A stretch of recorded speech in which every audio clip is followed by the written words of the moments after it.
Now we're going to drain this central heating system down completely. Sometimes if you want to take more than one radiator off, it's often a good idea just to completely drain the system, and then there's no chance at all of any water leaking out. The only problem is that when you drain it down completely, on some boilers, it's going to actually stop your boiler from working. So before you do this, it's always a good idea to switch the boiler off and let the water cool down that's in there, because it can be quite hot. If you've got a conventional system, you're going to need to isolate the water going into the air tank somewhere. But if you've got a combi, you can just switch your combi off and then just drain it straight down once the water's cool enough. So what you need to do is have a look downstairs and find a radiator with a drain-off valve, like that. And then you're going to need a good length of hose pipe that's a good fit on there, and that will also reach to the outside of your property.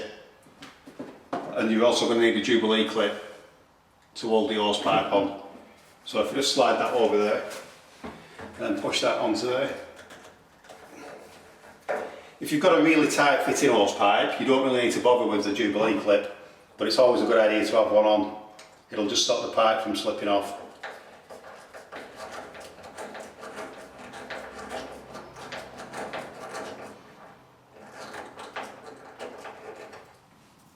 So that's actually gripped on there now, so the pipe can't come off. So now what we need to do is run the hose pipe so that the other end of the hose pipe goes outside. So you can see there that the hose pipe's outside of the property. What you don't want to do is put it in your flower bed, because the chemicals in the inhibitor will probably kill your flowers off. You also need to go around the house and make sure that all the radiator valves are open on every radiator. And then if you just open this valve here, all the water will start to drain out.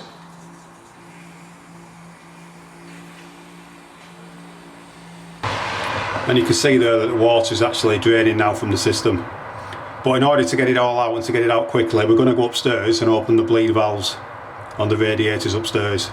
When you open the bleed valve, you'll actually be sucking the air into the system.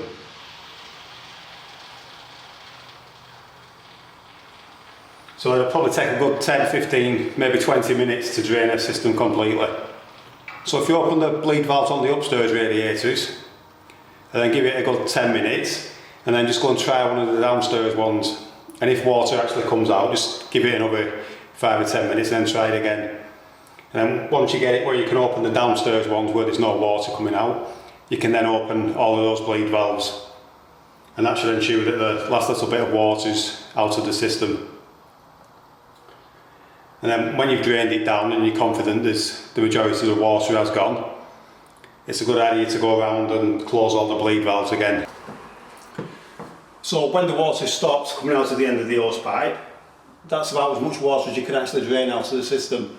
You'll never get it all out because there's some pipes that are under the floor, so they're at a lower level than the actual hose pipe itself. So then you can just close off the valve.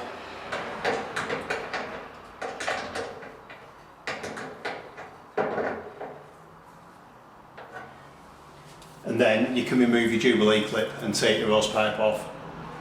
And then just be aware that when you do remove some radiators, there is going to be a little bit of water left in them, especially the downstairs ones.